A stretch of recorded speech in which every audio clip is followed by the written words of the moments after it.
Bom dia, família abençoada do Senhor Jesus. Que a paz, a graça e o favor do Senhor esteja sempre em nossos corações.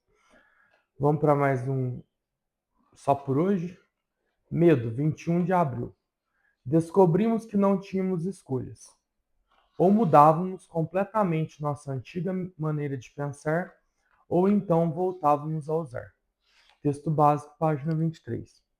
Muitos de nós descobrem que nossa antiga maneira de pensar era dominada pelo medo. Tínhamos medo de não conseguir nossas drogas ou de não conseguir o bastante. Tínhamos medo de ser descobertos, presos e encarcerados. Além disso, existiam os medos de problemas financeiros, perda do lar, overdose e doença.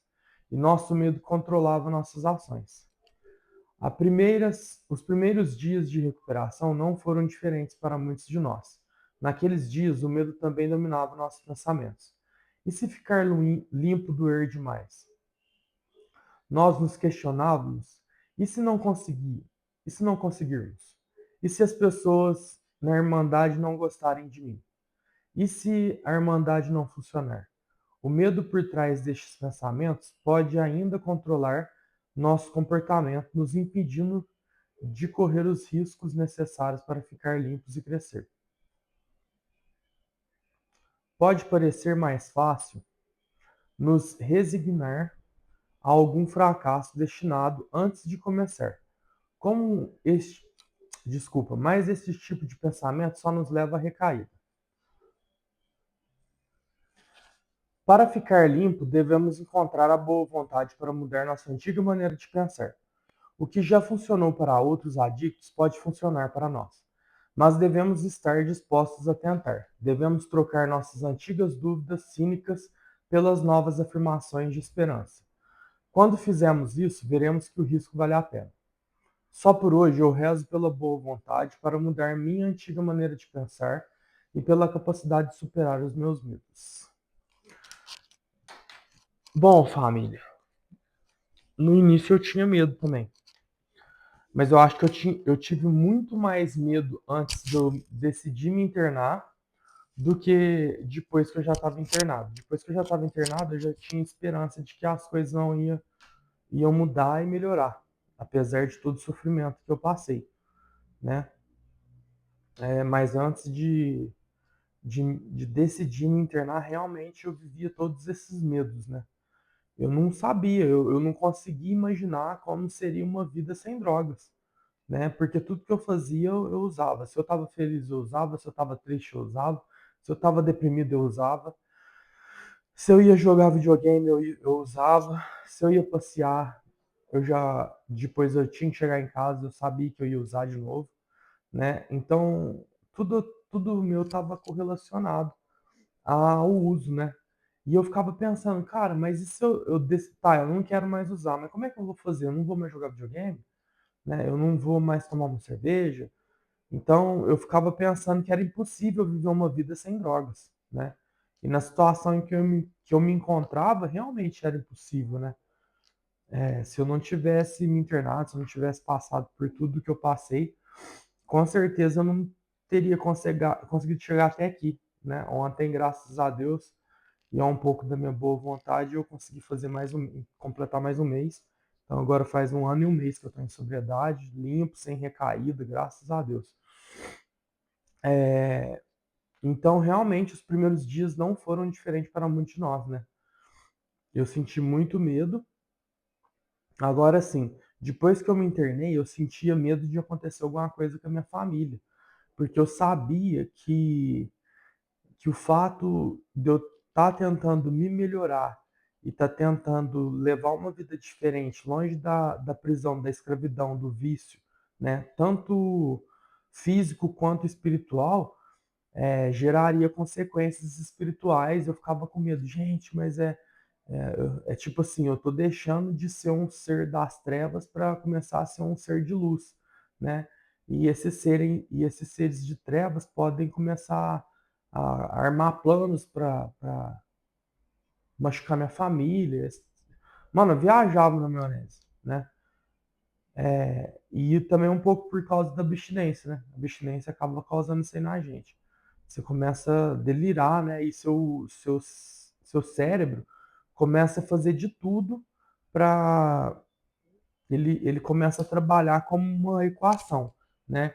Ele sabe que você não quer usar e ele quer que você use, né? Então, qual situação que ele tem que fazer para mudar o seu pensamento para que você decida não mais querer parar de usar e volte a usar para que ele tenha de novo aqueles picos de dopamina. Então é assim que o nosso cérebro funciona. E meu cérebro fazia eu pensar essas coisas para eu querer desistir, para eu querer sair da clínica, para eu não querer terminar o tratamento, para eu querer fugir, sei lá, né? Passava um milhão de coisas na minha mente e tudo isso estava focado, né, a me levar à recaída e me levar de volta ao uso. Mas pela graça de Jesus, isso não aconteceu. Então, assim, precisa ter realmente, né, muita boa vontade, né, ter muita mente aberta. E a honestidade, ela vai vir conforme você for praticando ela, porque a honestidade é uma coisa bem complexa. A honestidade é uma coisa bem profunda, né? Então, os 3 princípios espirituais são mente aberta, boa vontade e honestidade. E a honestidade é realmente a mais difícil de ser praticada, mas é possível, ela vai vir numa evolução. Bom, foi assim comigo, né? A minha honestidade vem evoluindo a cada dia, e a cada dia mais eu consigo ser mais honesto, não só com os meus, com as pessoas próximas a mim, não só pagando as minhas contas, não só dando satisfação para as pessoas que eu devo, não só falando a verdade, mas acima de tudo ser honesto comigo mesmo, né, com os meus pensamentos, com os meus sentimentos. Isso é o mais importante para evitar a recaída. E boa vontade e mente aberta, cara. É impossível você viver em recuperação e sobriedade, viver limpo sem praticar isso, né?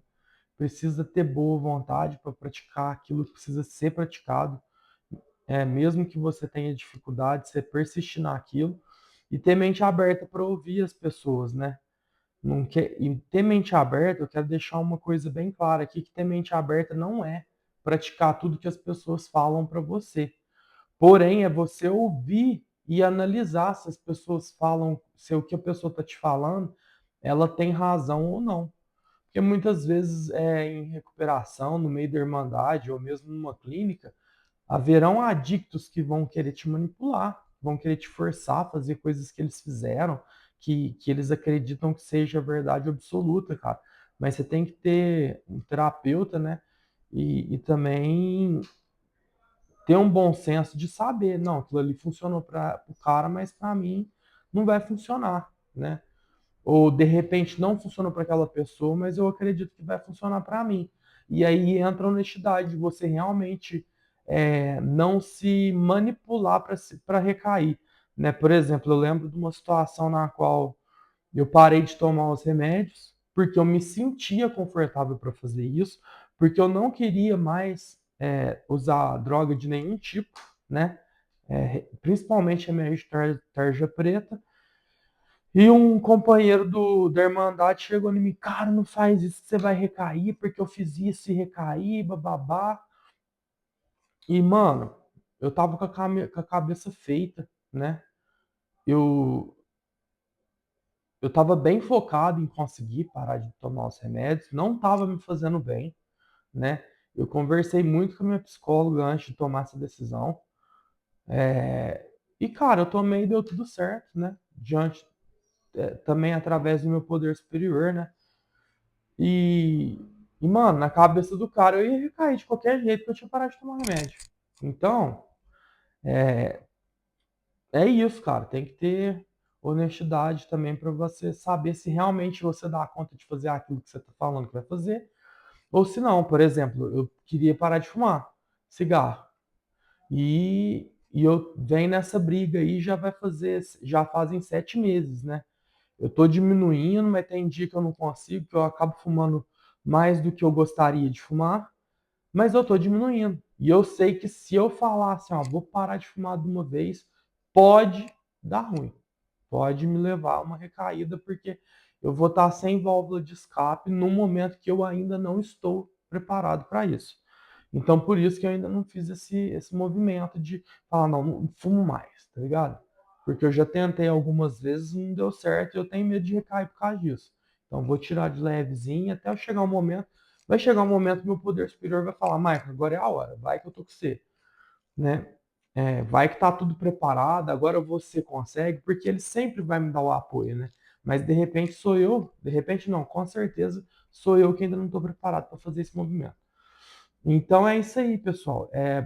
Buscar ter boa vontade através do nosso poder superior, para que isso venha mudar a nossa antiga maneira de pensar e também para a capacidade de superar os meus medos e começar a praticar mais a recuperação na minha vida. Bom, eu desejo que Deus abençoe a cada um de nós, dando a dádiva da recuperação, que nós continuamos tendo essa força para praticar, né, nossa recuperação, para permanecer sóbrio, permanecer limpo. E é isso aí, galera. Valeu!